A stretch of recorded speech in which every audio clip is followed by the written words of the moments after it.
Selamat pagi semuanya, salam. Berapa banyak yang bersyukur hari ini bisa beribadah. Hari ini adalah hari Minggu terakhir di bulan November. Hari ini seri yang keempat saya akan bicara dengan judul 1000 tangan manusia menjatuhkan kita, tetapi 1 tangan Tuhan meninggikan kita. Amin saudara. Biar manusia punya tangan mau 1000 mau berapapun, tapi kalau ada 1 tangan Tuhan, maka tangan itu akan menopang, akan mengangkat kita, bahkan menjadikan saya dan saudara berkat bagi banyak orang. Yang percaya katakan amin. Beri tepuk tangan sekali lagi kepada Tuhan. Amin. Mari kita baca firman Tuhan Daniel pasal 6 ayat 20 sampai ayatnya yang ke-29. Pagi-pagi sekali ketika fajar menyingsing, bangunlah raja dan pergi dengan buru-buru ke gua singa. Ayat 21 saudara silakan.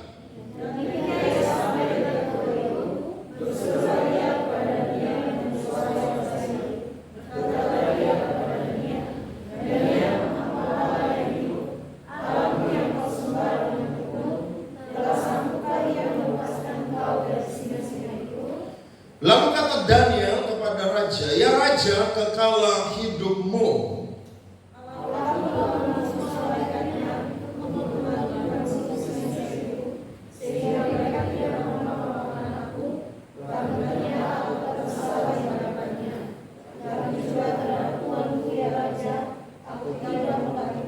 Amin.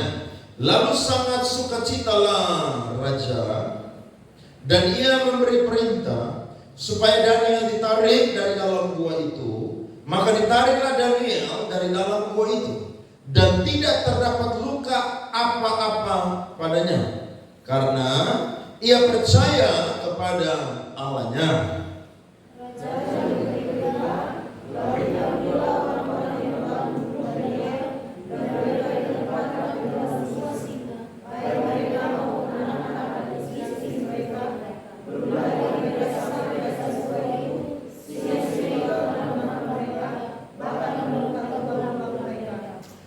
Kemudian Raja Darius mengirim surat kepada orang-orang dari segala bangsa, suku bangsa dan bahasa yang mendiami seluruh bumi, bunyinya, bertambah-tambahlah kiranya kesejahteraanmu.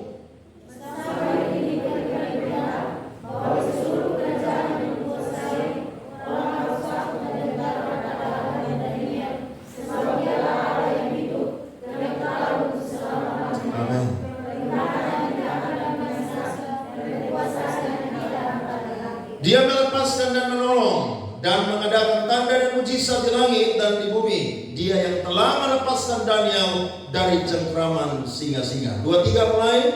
Dan Daniel ini mempunyai kedudukan tinggi pada zaman pemerintahan Darius dan pada zaman pemerintahan Kores orang Persia itu. Beri tepuk tangan kepada Tuhan. Amin. Saudara-saudara, jatuhnya kerajaan Babel membuat kerajaan Persia dan Media itu menguasai Babel, bahkan juga bangsa-bangsa pada waktu itu.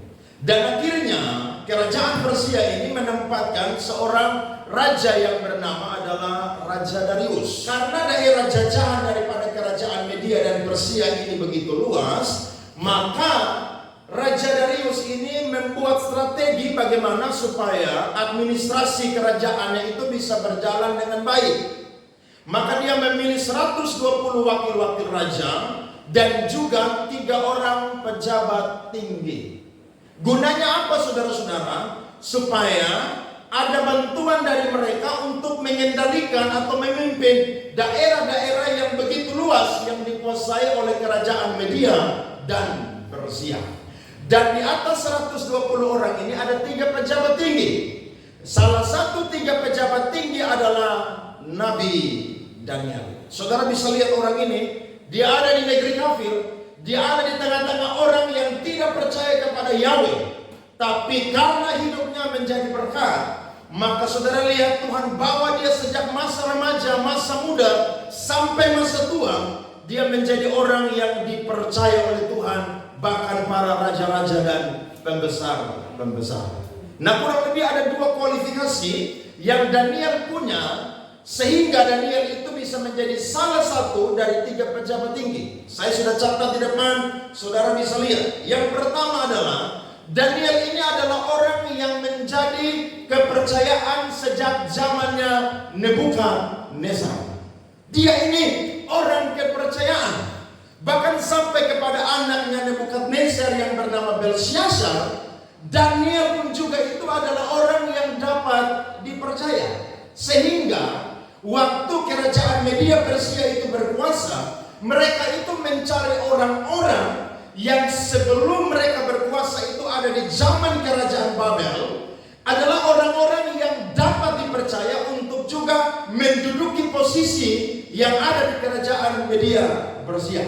Nah, ketika mereka seleksi, saudara, mereka menemukan ada satu orang yang dapat dipercaya, namanya adalah Daniel. Sehingga alasan pertama ini membuat Daniel itu dipercaya menjadi salah satu dari 3 pejabat tinggi. Alasan yang kedua adalah karena mereka melihat, mereka mendengar bahwa Daniel ini punya roh yang luar biasa.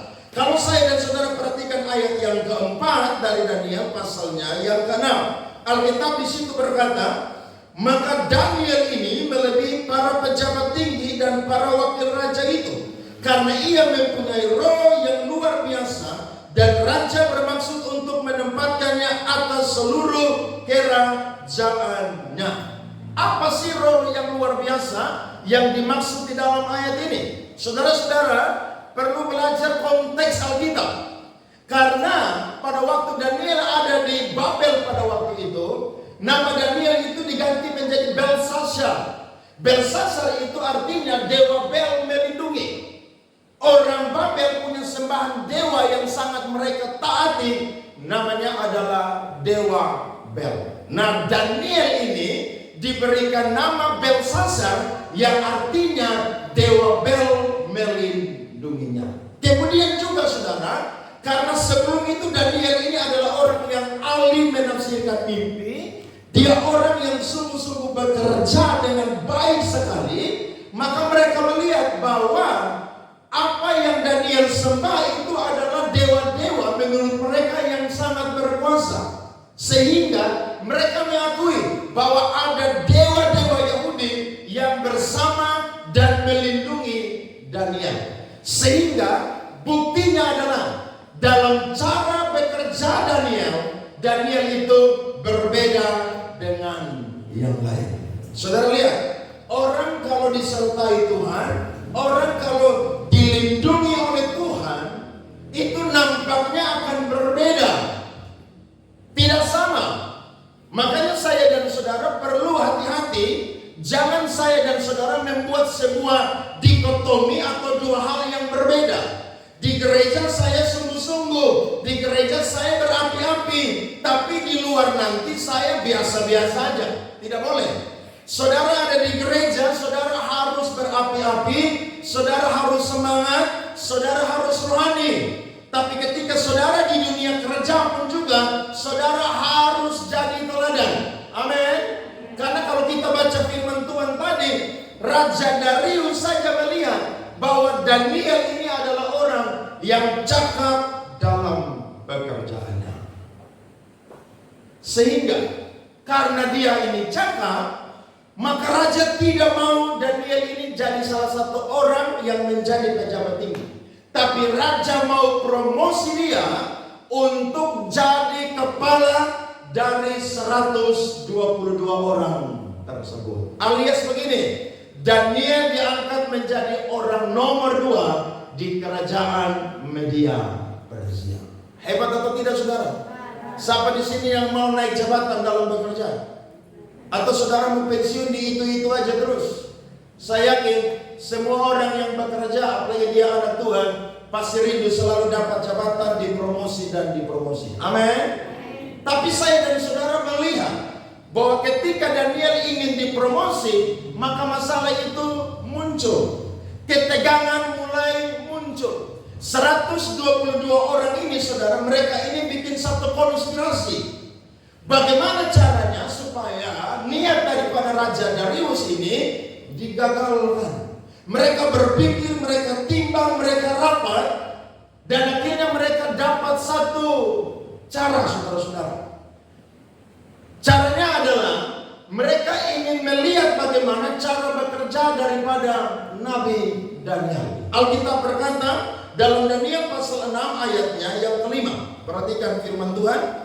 Daniel 6 ayatnya yang kelima. Kemudian para pejabat tinggi dan wakil raja itu mencari alasan dakwahan terhadap Daniel dalam hal pemerintahan. Tetapi mereka tidak mendapat alasan apapun atau sesuatu kesalahan, sebab ia setia dan tidak didapati sesuatu kelalaian atau sesuatu kesalahan padanya. Saudara lihat nih, ini orang kalau dipenuhi roh Tuhan modelnya kayak Daniel.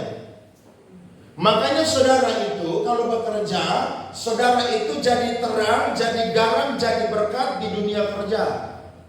Nanti kalau saudara bekerja dengan sembarangan, tidak jadi garam, terang, jadi berkat. Justru ketika saudara mau dipromosi, orang akan cari cara untuk menjatuhkan saudara. Saya mau bilang, saudara pikir ketika saudara bekerja di kantor, itu banyak orang suka dengan saudara? Tidak. Banyak orang tidak suka dengan saudara, apalagi saudara itu kerjanya baik.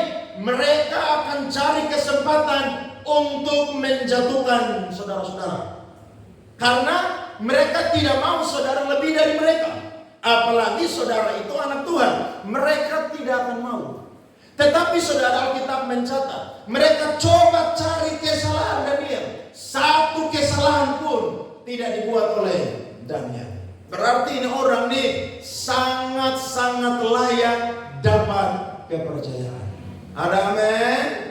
Dia sangat layak karena memang dia teruji saudara-saudara. Dia setia, bahkan tidak ada kesalahan padanya. Kalau dia bekerja zaman sekarang, dia selalu datang sebelum absen pagi. Di sini ada yang kerja suka bolos, suka datang telat di kantor. Pagi ini saudara berubah bertobat. Kalau jadi anak Tuhan, bekerja tidak boleh terlambat absen. Saudara dipercaya untuk bekerja di kantor, ada pekerjaan yang lebih, saudara jangan tunda-tunda, tapi langsung dikerjakan. Waktu jam istirahat siang, saudara istirahat dan makan. Tetapi ketika mulai jam kembali masuk kerja, saudara boleh kembali untuk masuk kerja. Dan ketika jam pulang, saudara pastikan jam pulang atau lonceng di kantor berbunyi, baru saudara pulang. Ingat, karena orang tidak melihat saudara nyanyi-nyanyi di gereja, terus orang bilang saudara itu rohani. Tidak. Orang akan lihat perbuatan saya dan saudara di luar. Kalau tidak, orang bilang percuma dia beribadah, tapi pekerjaannya amburadul. Percuma dia ibadah pelayanan, tapi cara kerjanya gak jadi berkat di tempat ini. Sehingga saudara bukan dapat jabatan, dapat promosi, yang ada dapat SP, surat peringatan. Baru saudara cerita di gereja, banyak orang tidak suka dengan saya di tempat kerja. Mereka iri hati dengan saya. Ya kalau kita yang dengar yang tidak cek, ya kita percaya aja. Tapi kalau sampai ada bos yang kita kenal dan kita tanya, bos bilang dia itu omong kosong. Jadi berkat saudara? Tidak jadi berkat. Tidak jadi berkat. Kenapa? Karena di gereja lain, di tempat kerja lain. Tetapi saudara, mereka tidak berhenti sampai situ.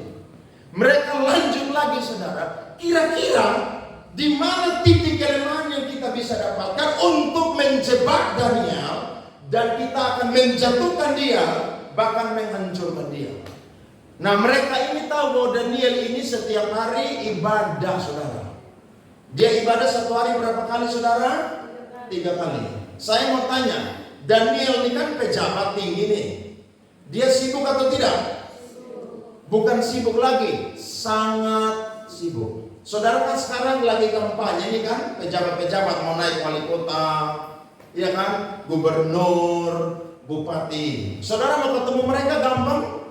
Gampang sekali. Tanpa saudara undang, mereka akan muncul di lingkungan saudara. Tapi waktu mereka sudah naik, apakah gampang ditemui saudara-saudara?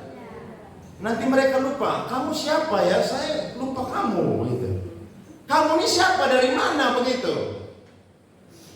Nah, orang kalau dapat jabatan tinggi saudara pasti semakin sibuk. Tapi saudara lihat teladannya Daniel. Justru dia semakin diangkat, semakin dipromosi, semakin sibuk. Dia punya waktu dengan Tuhan itu tidak pernah bolong dan tidak pernah kurang.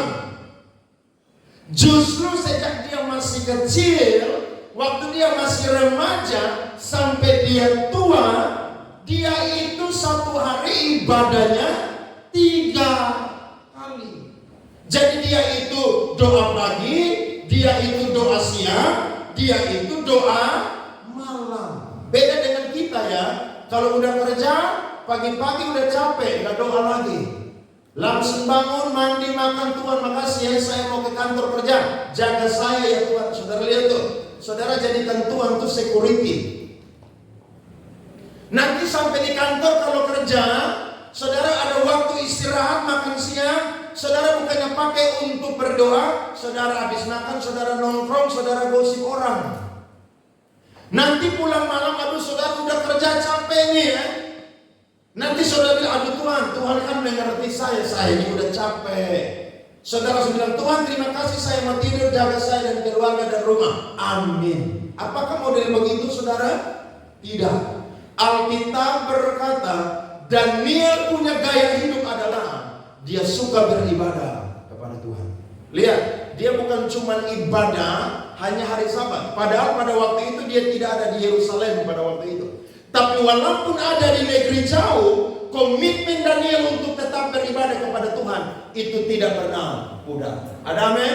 Berarti satu hari ibadah 3 kali bukan cuma tugas pendeta, bukan cuma kewajiban gembala, bukan cuma kewajiban penginjil, sekolah Alkitab, guru-guru kampus teologi, tapi semua anak Tuhan itu punya kewajiban untuk tekun beribadah kepada Tuhan.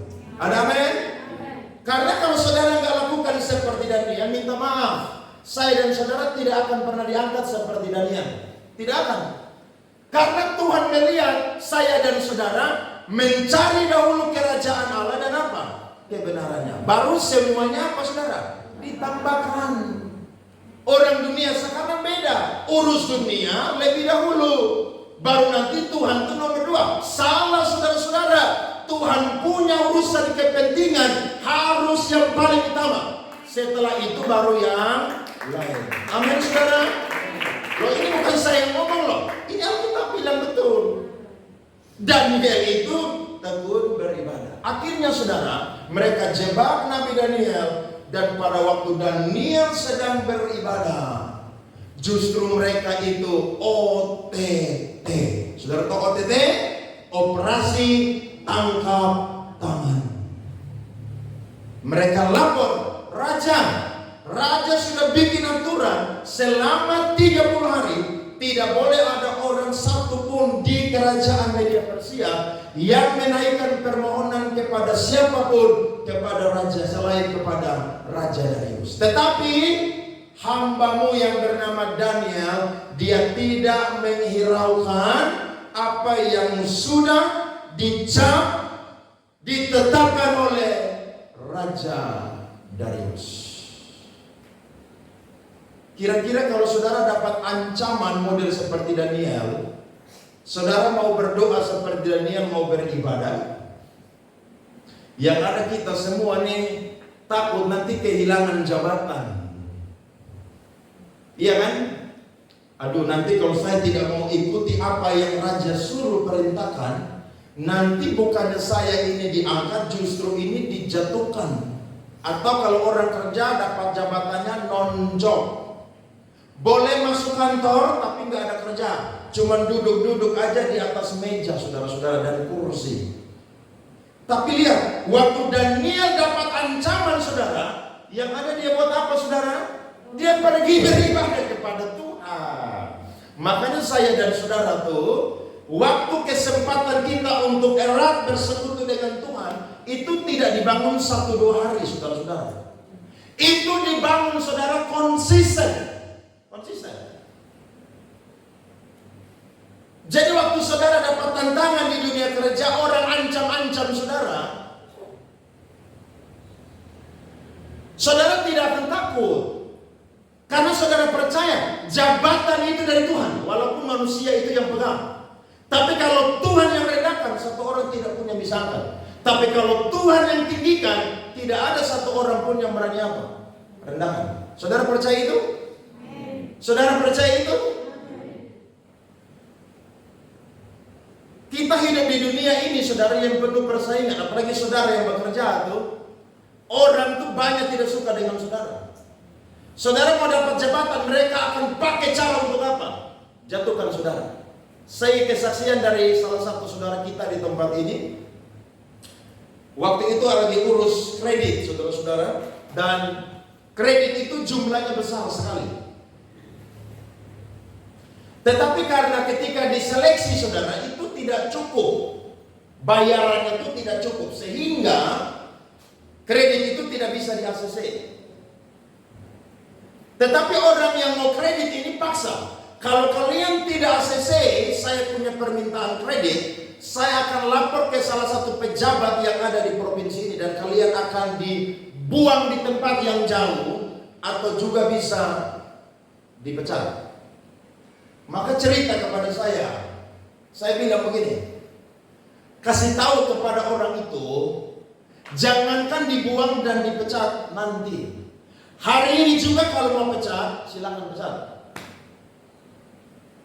Kerja di NTT kan susah kan? Kerja di Kota Kupang kan susah. Saudara mau tes CPNS saja, bayangkan yang begini banyak, yang lulus hanya 2 orang. Itu juga belum tentu nanti tes kedua juga lulus. Saking cari kerjanya, susah. Kira-kira kalau saudara ada di posisi ini, apa yang saudara berbuat? Saya bilang begini, kasih tahu kepada orang itu, kreditnya gak usah di-ACC. Gak usah. Dia mau apa? Nanti saya berdoa. Tenang aja. Betul saudara, saya berdoa. Akhirnya apa yang terjadi? Justru saudara-saudara bukan dibuang atau dipecat. Yang ada adalah naik jabatan. Siapakah orang itu saudara? Bapak Riki Lando. Dan tahun lalu beliau mendapatkan penghargaan sebagai orang kredit terbaik saudara di perusahaannya. Bukan satu kantor, satu Nusa Tenggara Timur. Makanya saudara lihat, beliau tambah sibuk kan? Kemarin ke Jakarta tuh sibuk tuh, berangkat. Sekarang main berangkat terus. Padahal pada waktu itu diancam untuk apa? ACC. Kalau tidak ACC, dibuang atau dipecat. Saya bilang kasih tahu, gak usah dipecat hari ini pun juga, besok Tuhan akan kasih pekerjaan yang baru. Jangan takut. Jangan takut saudara. Ada bilang, bagian kita ini kan sudah ada anak istri jadi beda. Loh, saudara-saudara, kalau saudara percaya kepada Tuhan, saudara akan melihat bagaimana Tuhan mengalahkan orang-orang yang berusaha menjatuhkan saya dan saudara. Tuhan akan permalukan mereka, saudara. Percaya. Nah, Daniel ini mereka jebak dan akhirnya raja sudah buat keputusan, maka finalnya adalah Daniel harus dilempar ke kandang singa. Pada waktu zaman itu, hukuman yang paling berat buat orang yang melanggar perintah raja adalah dilempar ke kandang singa. Singa di situ makannya bukan daging hewan, saudara, makannya daging manusia. Daniel tidak bisa berbuat apa-apa, Raja Darius pun juga tidak bisa berbuat apa-apa. Singkat cerita, Daniel itu dilempar. Tetapi Alkitab yang tadi kita sudah baca, apakah Daniel itu dimakan oleh singa-singa? Jawabannya adalah justru Daniel itu nyantai dengan singa-singa di dalam kandang, di dalam gua singa. Karena Alkitab berkata, malaikat Tuhan berkemah di sekeliling orang yang takut akan Dia dan meluputkannya. Itu singa-singa itu lapar semua, saudara. Jangankan dibuang singa, dibuang monyet aja, saudara, diterkam, dicakar, dimakan seperti monyet makan pisang, saudara-saudara. Tapi ini dibuang di kandang, dibuang singa yang ada di media bersiap. Justru yang ada, raja pergi pagi-pagi karena raja ini sangat sayang kepada Daniel. Sampai-sampai Alkitab bilang, semalam-malaman raja itu berpuasa. Karena dia menunggu fajar, kira-kira kalau dia pergi, Daniel ini sudah jadi kecap atau tetap hidup, saudara-saudara. Ternyata waktu dia pergi, justru dia berseru, Daniel juga berseru dari dalam gua, bahwa Tuhan mendapati aku tidak bersalah kepada Tuhan dan juga tidak bersalah kepada raja. Singkat cerita, yang dimakan oleh singa-singa adalah 122 orang yang sudah buat konspirasi. Bahkan bukan cuma mereka, tapi istri-istri mereka dan juga anak-anak mereka. Lihat, 1000 tangan berusaha menjatuhkan saya dan saudara, tapi ada 1 tangan yang akan menopang dan mengangkat saya dan saudara. Beri tepuk tangan kepada Tuhan. Amin. Itu sebabnya saudara harus jadi orang yang hebat seperti Daniel. Ya, kalau saudara mau lihat hidup diberkati itu, jadi seperti Daniel. Saya tidak alami seperti yang saudara alami, karena saya ini full jadi pendeta. Tapi yang saya tahu, orang kalau bekerja saingannya itu banyak, saudara. Orang yang iri hati juga apa? Banyak, saudara-saudara. Nah, kalau saudara mau dapat jabatan, saudara jangan pikir saudara akan dapat jabatan itu dengan gampang-gampang. Saudara akan menghadapi masalah terlebih dahulu, baru saudara akan mendapatkan berkat dan peninggian daripada Tuhan. Nah, kita akan belajar ada 2 alasan bagi Tuhan untuk melindungi dan mengangkat atau meninggikan Daniel dari 1000 tangan manusia yang berusaha menjatuhkan Daniel. Yang pertama saya catat adalah, saudara-saudara, karena Allah melihat dan menyukai integritas dan karakter suci dari Daniel. Allah apa? Melihat dan menyukai integritas dan karakter yang suci dari apa? Daniel. Yang pertama, dia orang kalau kerja itu tanggung jawab. Dia itu kerja itu, saudara, jujur. Dia itu kerja apa, saudara? Setia. Inilah yang membuat Tuhan itu lihat dan menyukai Daniel. Saya mau bilang, orang benar ketika diselamatkan itu tidak pasif imannya. Makanya iman kalau tanpa perbuatan, hakikatnya adalah mati. Saudara bilang orang beriman, tapi di luar di tempat kerja, saudara jadi setan di situ. Saudara masuk di satu kantor itu bukan damai tapi kacau di situ. Saudara ada di tempat kerja, ke tempat kerja itu bukan yang maju, sukses, diberkati, justru kolaps itu perusahaan. Kenapa? Karena ada satu orang yang Kristen yang bilang dirinya beribadah, tapi hidupnya tidak jadi berkat. Tidak jadi berkat. Kerja tidak tanggung jawab, kerja tidak jujur, kerja tidak setia, angin-anginan. Sebentar masuk kerja, sebentar izin. Sampai orang bilang, ini orang ini niat kerja atau tidak sih sebenarnya? Sebentar dia nongol, besok dia izin. Nanti minggu depan dia nongol, lusa lagi dia izin. Pokoknya kerjanya bikin orang tuh emosi dan apa, saudara? Marah. Nah, Tuhan tidak menyukai orang yang model begitu. Tuhan menyukai orang yang bertanggung jawab, jujur, dan setia. Saudara harus pastikan, saudara ada di mana, tempat itu diberkati. Saudara ingat Yusuf? Waktu dia ada di rumah Potifar, waktu dia bekerja mengawasi perusahaan daripada Potifar, Alkitab berkata, perusahaan dan rumah Potifar diberkati. Karena siapa rumah itu dan perusahaan diberkati? Karena Yusuf. Kenapa Yusuf ada di situ? Karena Tuhan menyertai Yusuf. Jadi saudara kalau bilang, saya ini kerja, tapi saya punya sikap tingkah laku ini belum menjadi berkat, saudara harus rubah.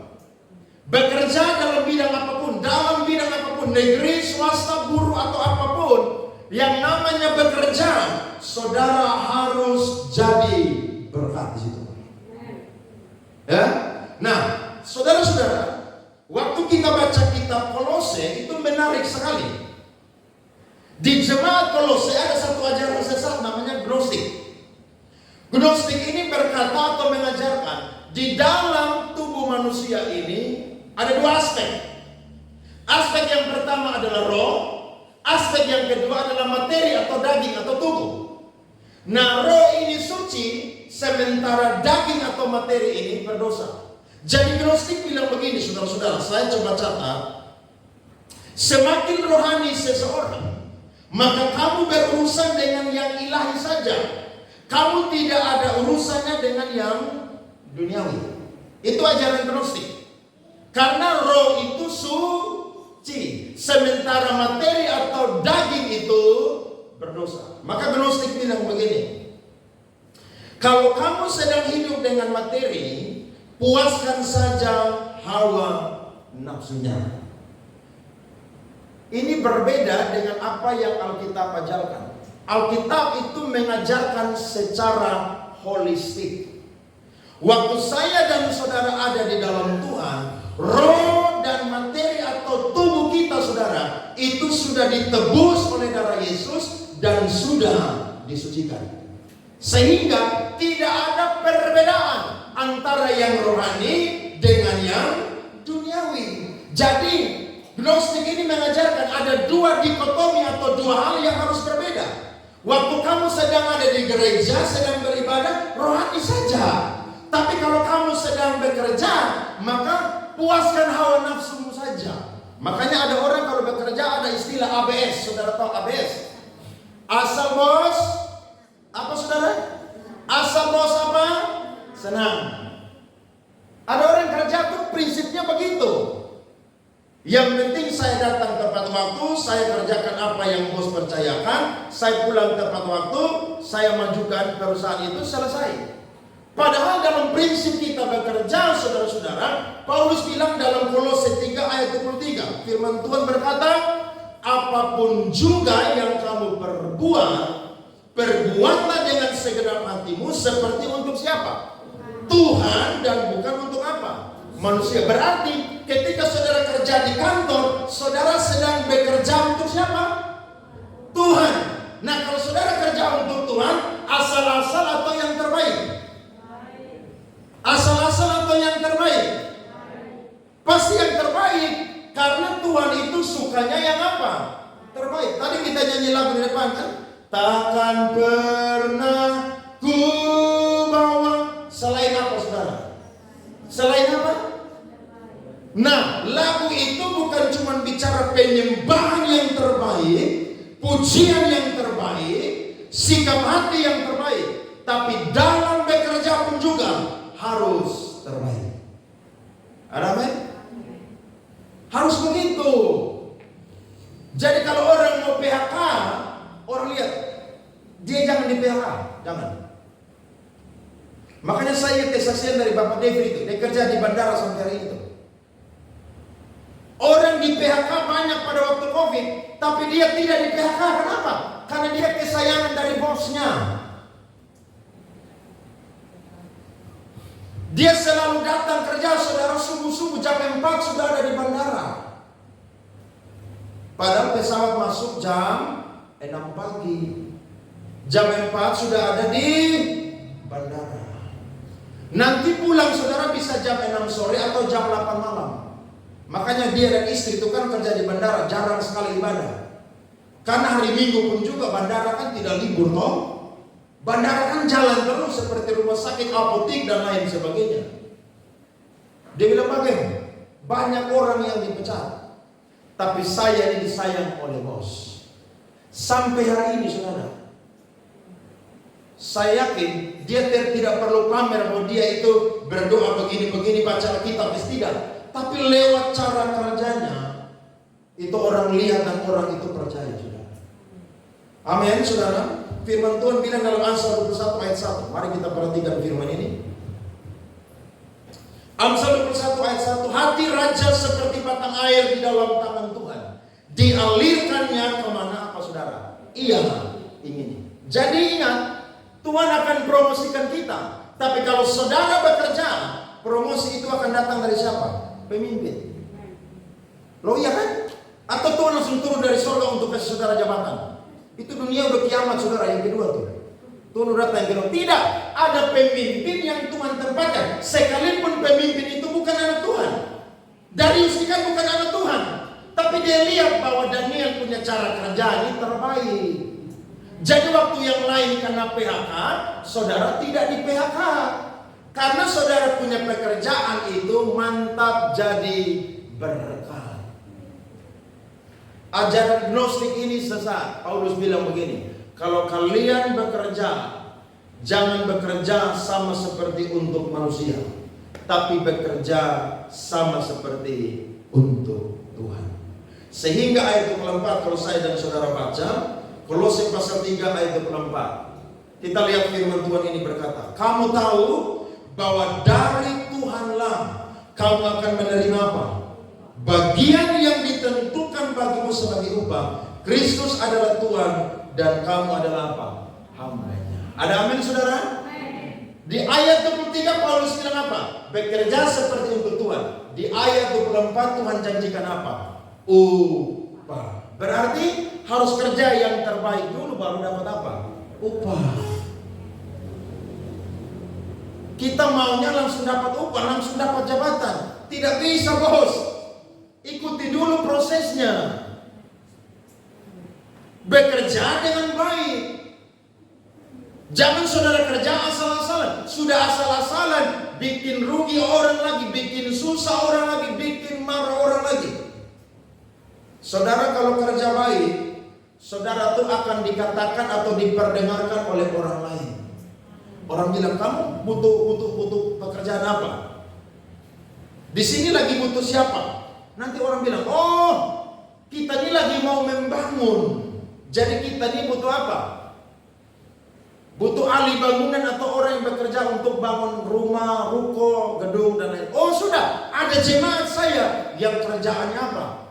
Bagus. Saudara dipromosi kan? Dapat berkat lebih kan? Kenapa? Karena orang menceritakan bahwa dia ini dapat apa? Dipercaya. Tapi tiba-tiba saudara ketemu orang bilang, saya ini lagi mau bangun rumah, biayanya 1 miliar. Saya lagi cari tukang, saya lagi cari kontraktor, saya lagi orang yang bisa kerja proyek. Maka saya dan saudara ini kenal. Tapi saudara bilang, aduh jangan deh. Kalau saya rekomendasi dia, nanti nama saya yang rusak. Kenapa? Karena saya sudah tahu dia pekerjaannya tidak jadi berkat. Saudara dapat promosi atau tidak? Tidak dapat. Kenapa? Karena saudara punya pekerjaan itu apa? Sudah dilihat, sudah teruji. Oh dia bekerja tidak bagus. Saudara harus rubah. Ingat, bekerja bukan cuma cari uang ya. Jangan. Kalau saudara kerja cuma cari uang, maka saudara ini adalah orang pengikut pahamnya Gnostik. Asal bos apa? Sana. Tapi saudara punya prinsip anak Tuhan. Di mana saya bekerja, saya harus jadi berkat di situ. Saya harus pastikan tempat itu diberkati oleh Tuhan. Amin. Mau saudara-saudara? Kalau saudara mau, saudara akan dapat promosi dari Tuhan.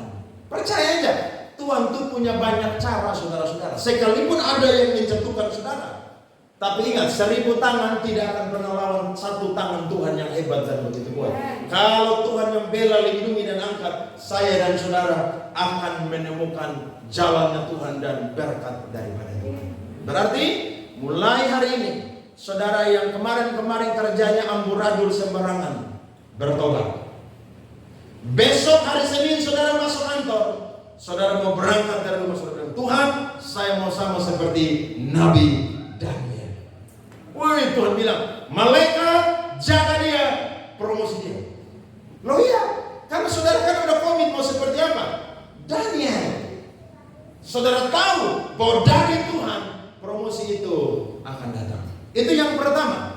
Alasannya adalah karena Daniel adalah orang yang sungguh-sungguh punya integritas dan karakter yang suci dalam bekerja. Yang kedua adalah Daniel ini adalah orang yang dilihat oleh Allah dan disukai oleh Allah karena ketekunan Daniel dalam beribadah kepada Allah. Itu yang saya bilang tadi, dia tuh bukan dapat masalah baru pergi doa dengan Tuhan. Kita kan begitu kan? Bukan hanya di sini, di luar sana juga banyak. Waktu dapat masalah baru masuk apa? Kamar. Saudara mulai berlutut berdoa memuji Tuhan sekeras-keras mungkin, sampai tetangga bilang ada mujizat siang ini karena saya dengar ada orang yang doa dari kamar sebelah. Itu mujizat saudara. Kenapa?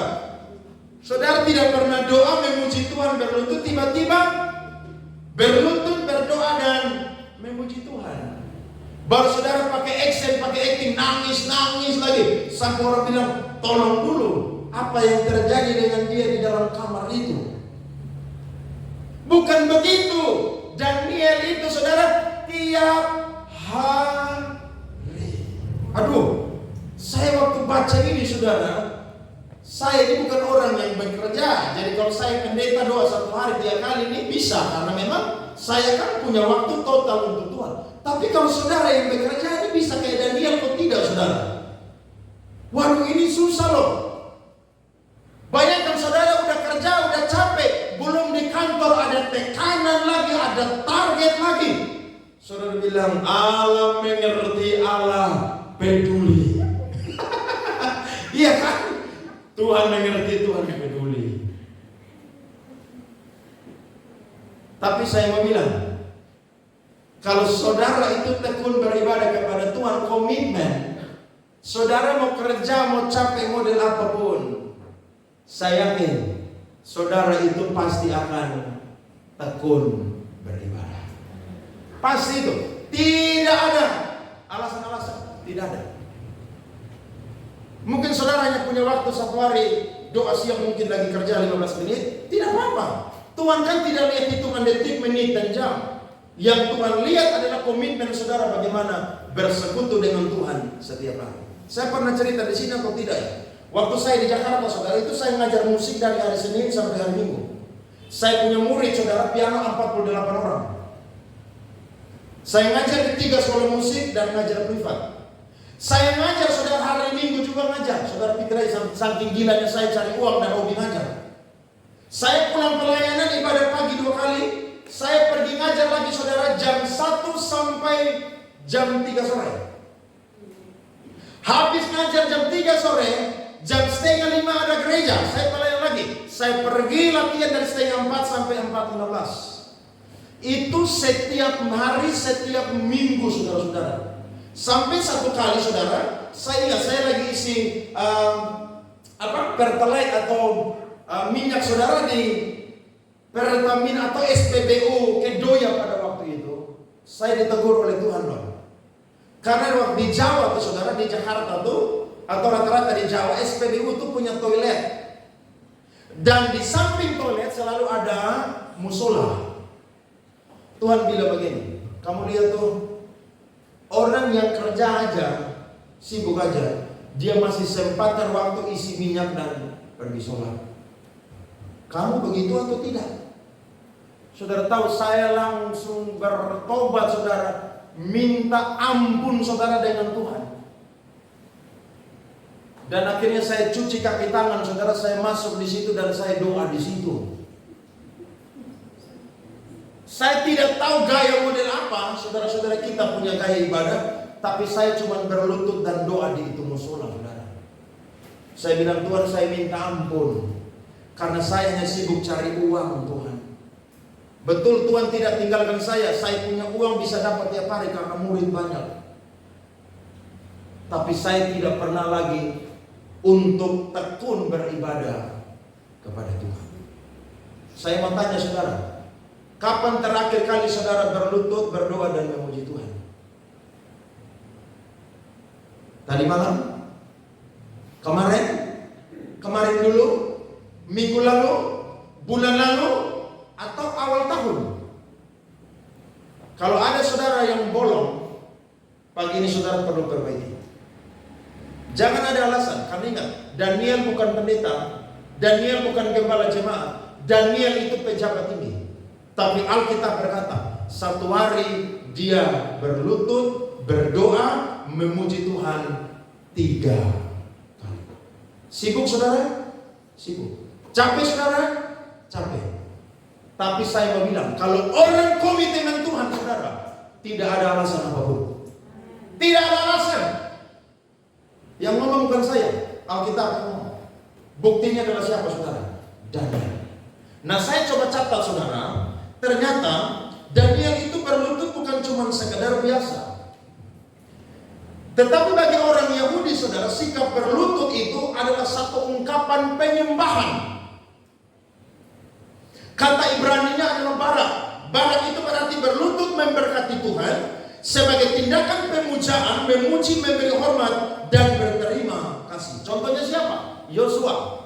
Waktu Yosua dijumpai oleh panglima bala tentara Tuhan, Yosua itu berlutut. Karena sikap berlutut adalah sikap penyembahan. Tidak heran, pendeta Pentakosta zaman dulu, orang-orang sekolah Alkitab teologi zaman dulu, kalau doa harus apa? Berlutut. Makanya pendeta zaman dulu, saudara, lutut mereka semua itu hitam. Beda dengan saya, dengan kita sekarang, lututnya bersih semua. Karena kalau doa silang kaki. Tapi pada zaman itu atau pendeta-pendeta zaman Pentakosta, kalau doa saudara, itu berlutut. Saya pernah ketemu doa sama papanya Nalita. Itu kan dia zaman pendeta zaman dulu. Doanya saudara bisa 1 jam, berlututnya 1 jam. Wih, itu kapalan semua saudara di sini. Nah, sikap bersujud saudara bukan sekedar biasa, tapi itu adalah sikap menyembah. Siapa lagi yang pernah berlutut? Salomo. Waktu bait Allah itu saudara diresmikan, maka Salomo itu bersujud kepada Tuhan. Nah, kata Ibrani saudara yang diterjemahkan dalam penyembahan itu adalah sakah. Saka itu artinya sebagai tanda membungkukkan badan atau menyembah. Sedangkan dalam bahasa Yunani itu berkata proskuneo. Apa itu proskuneo saudara? Proskuneo berarti mencium, seperti mencium tangan atasan. Kata ini umumnya dikaitkan dengan membungkuk berbaring di tanah dengan gagasan mencium tanah di hadapan seseorang. Sehingga para sarjana itu saudara berkata bahwa sebenarnya kata proskuneo ini berasal dari gagasan seekor anjing yang setia menjilat tangan tuannya. Itu proskuneo. Jadi ketika orang berlutut, Daniel berlutut, itu bukan cuma sekedar berlutut, tapi benar-benar dia itu sedang ambil sikap menyembah kepada Tuhan. Saya selalu khotbah di PD gini, kalau memulai WR selalu bilang begini, mari kita ambil sikap doa yang benar. Wah, itu asik tuh. Itu asik tuh. Itu bukan karang-karang sebenarnya, karena memang mau ibadah tuh harus begitu. Makanya pendeta Sepentong kalau lagi khotbah, lagi ibadah, gak ada satu orang pun yang boleh keluar masuk ruangan. Kalau kamu keluar dulu di luar, jangan pernah masuk. Karena ingat, ibadah itu harus penuh apa? Penghormatan kepada Tuhan. Saudara dengar firman, jangan lihat kiri kanan, fokus kepada pendeta yang khotbah. Itu saudara sedang apa? Ambil sikap hormat kepada Tuhan. Daniel saudara waktu dia dengar, maka Alkitab berkata, dia ini sujud kepada Tuhan, menyembah kepada Tuhan, berdoa kepada Tuhan dan apa? Memuji kepada Tuhan. Dia sedang melakukan saka dan dia sedang melakukan apa? Proskuneo. Bahkan Yesus sendiri saudara, ketika dia berdoa, dia bersujud. Kenapa? Karena itu tanda sikap hormat kepada Bapaknya yang ada di surga. Ada amin saudara-saudara? Nah, Daniel melakukan ini. Daniel melakukan ini saudara-saudara. Sehingga ini yang membuat jadi alasan Tuhan yang kedua. Singa-singa tidak akan makan Daniel. Daniel tidak akan dijatuhkan dan dihancurkan. Justru Daniel akan dilindungi, Daniel akan diangkat lebih tinggi lagi oleh Tuhan. Ada amin saudara? Saya catat kenapa Daniel ini punya alasan untuk beribadah dengan tekun kepada Tuhan. Ada 3. Yang pertama, saudara, Daniel itu adalah orang yang takut akan Tuhan. Saya yakin kalau orang takut akan Tuhan, dia akan tekun beribadah kepada Tuhan. Amin atau tidak, saudara? Buktinya, waktu Daniel awal sampai di kerajaan Babel, disuruh makan dan minum makanan raja, dia tidak mau. Kenapa? Karena dia tahu itu adalah makanan yang sudah dipersembahkan kepada berhala. Dia takut kepada Allahnya. Dia takut. Justru yang ada ketika 10 hari dicoba, Daniel lebih cerdas 10 kali lipat dari semua orang yang ada di kerajaannya Nebukadnezar. Bukti yang kedua adalah Daniel sadar bahwa Tuhan yang kasih dia jabatan. Saudara sadar, saudara dapat kerja, siapa yang kasih pekerjaan? Semua kemarin tes CPNS doa atau tidak? Hah? Doa. Kenapa saudara doa? Karena saudara tahu yang bisa buat saudara lulus siapa? Tuhan. Saudara mau belajar sampai tidur-tiduran, sampai ngantuk-ngantuk, sampai saudara bangun pagi tiba-tiba udah gak sadar sudah selesai belajar. Tapi ingat toh, sampai situ kalau saudara tidak berdoa, tidak andalkan Tuhan, Tuhan kasih kacau saudara punya pikiran. Percaya aja. Bisa atau tidak, saudara? Bisa. Loh, Tuhan kan maha semua, termasuk maha mengacau juga, saudara. Jadi saudara bilang, saya ini kerja karena saya belajar, saya tes, jadi saya lulus. Kamu disombongnya minta ampun. Tuhan yang kasih kamu lulus itu. Loh, otak siapa yang kasih, saudara? Siapa yang kasih saya dan saudara otak? Tuhan kan? Atau saudara ambil pilih di mana terus masukkan dalam kepala sini? Tuhan yang kasih saya dan saudara otak. Jadi Daniel ini tahu bahwa sampai dia dapat jabatan itu karena Tuhan. Makanya tidak heran 2 kerajaan berganti, Babel, Media Persia. 4 raja berganti, Nebukadnezar, Belshazzar, Darius, Kores. Tapi orang penting adalah siapa, saudara? Daniel. Hebat, saudara? Kenapa? Karena memang dia orang yang tekun ibadah. Dia tahu bahwa jabatan dia itu dia dapat dari Tuhan. Jangan ada yang tepuk dada ya. Saya bisa jadi pemimpin di kantor nih karena saya. Saudara sombong, Tuhan akan rendahkan saudara suatu ketika. Tapi kalau saudara rendah hati, saudara bilang begini, saya dapat jabatan ini karena Tuhan. Wih, itu Tuhan tidak akan kayak saudara tambah turun. Saudara akan diangkat Tuhan tambah lagi, saudara. Kenapa? Saudara orangnya mengakui bahwa semua itu datang dari Tuhan. Amin. Coba lihat Mazmur 75 ayat 7, 8 dan 11. Ini firman menjadi pegangan saya. Mazmur 75 ayat 7 dan 8 dan ayat 11. Sebab bukan dari timur atau dari barat dan bukan dari padang gurun datangnya peninggian itu, tetapi Allah adalah hakim. Direndahkannya yang satu dan ditinggikannya yang lain. Siapa yang percaya? Kalau saudara tekun beribadah, satu saat saudara ditinggikan oleh Tuhan. Saudara percaya? Kalau saudara percaya, jaga sesuai dengan iman percayamu. Ayat 11 bilang begini, segala tanduk orang-orang fasik akan dihancurkan, tetapi tanduk-tanduk orang benar akan ditinggikan. Pasti. Karena Allah kan hakim. Semua yang ada di dunia ini ada di tangan Tuhan. Waktu saudara dapat hatinya Tuhan, saudara juga akan dapat apa yang ada di tangannya Tuhan. Tuhan sanggup balikan keadaan saya dan saudara. Sanggup. Percaya aja. Kalau saudara tekun beribadah kepada Tuhan, saudara setia beribadah kepada Tuhan, saudara akan melihat bagaimana Tuhan itu akan angkat hidup saya dan saudara. Waktu saya renungkan firman Tuhan ini, kenapa Daniel itu tidak baca Taurat pada waktu itu? Kok cuma berlutut, berdoa, dan memuji Tuhan? Ya memang mereka itu tawanan, jadi tidak ada kitab suci mereka atau tidak ada kitab Taurat pada waktu itu.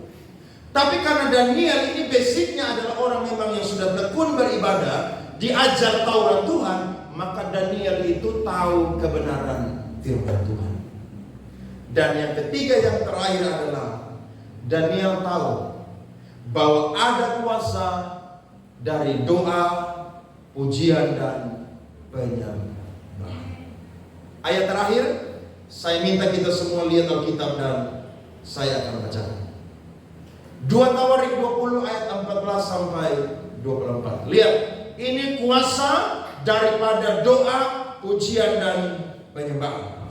Lalu Yahasiel bin Sakaria bin Benaya bin Matanya, seorang Lewi dari Bani Asaf, dihinggapi roh Tuhan di tengah-tengah jemaah dan berseru, camkanlah hai seluruh Yehuda dan penduduk Yerusalem dan tuanku Raja Yosafat, beginilah firman Tuhan kepadamu, janganlah kamu takut dan terkejut kepada Amon dan juga Moab, karena laskar yang besar ini, sebab bukan kamu yang akan berperang, melainkan Allah.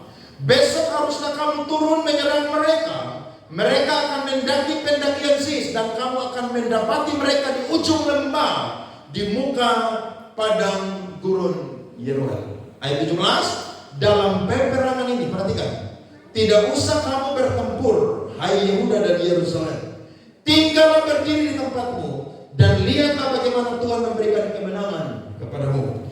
Janganlah kamu takut dan terkejut. Majulah besok menghadapi mereka, Tuhan akan menyertai kamu. Lihat ayat 18. Ini yang menjadi apa yang Tuhan itu melakukan perbuatannya yang ajaib. Kemudian lalu berlututlah Yosafat dengan mukanya ke tanah, seluruh Yehuda dan penduduk Yerusalem pun di hadapan Tuhan dan menyembah kepadanya. Kemudian orang Lewi dan Bani Kehat dan Bani Korah bangkit berdiri menyanyikan puji-pujian bagi Tuhan Allah Israel dengan suara yang sangat nyaring.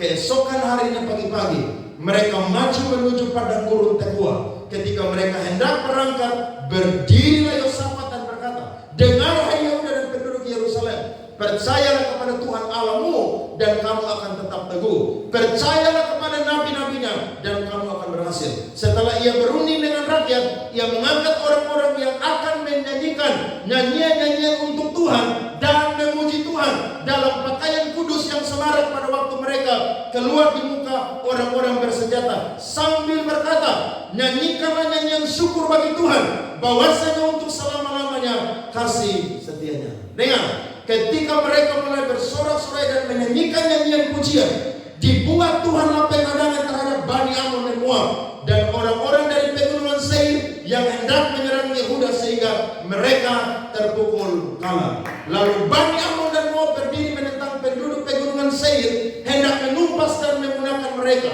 Segera sesudah mereka membinasakan penduduk Seir, mereka apa saudara?